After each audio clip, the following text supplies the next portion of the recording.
یہ ایک مزاحیہ کہانی ہے۔ پٹھان، نسوار اور گدھا۔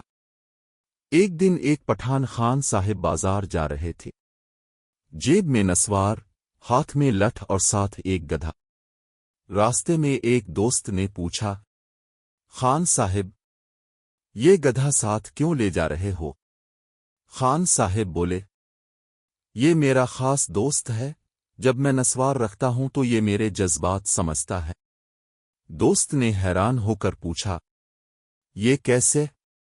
خان صاحب نے فخر سے کہا، جیسے ہی میں نسوار رکھتا ہوں یہ سر ہلانے لگتا ہے وہ بھی مزہ لے رہا ہو۔ اسی وقت خان صاحب نے جیب سے نسوار نکالی اور رکھ لی۔ گدھے نے واقعی سر ہلانا شروع کر دیا۔ دوست ہنسنے لگا، یہ تو بھوک سے سر ہلا رہا ہے۔ خان صاحب نے غصے سے کہا، خبردار، میری نسوار کی توہین نہ کرنا۔ یہ گدھا عام گدھا نہیں، پٹھان کا پالتو گدھا ہے۔ پھر وہ دونوں چلتے گئے۔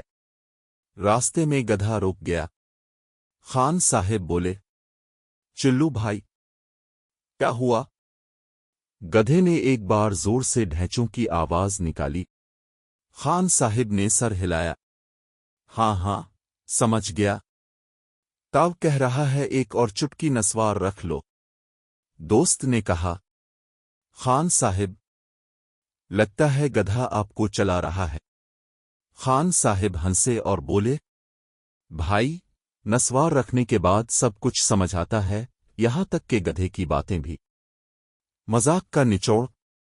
جب پٹھان نسوار رکھے تو گدھا بھی فلسفہ بولنے لگے۔ اگر آپ مزید ایسی مزاحیہ کہانیاں یا لطیفے چاہتے ہیں تو بتائیں، میں اور بھی لکھ دیتا ہوں۔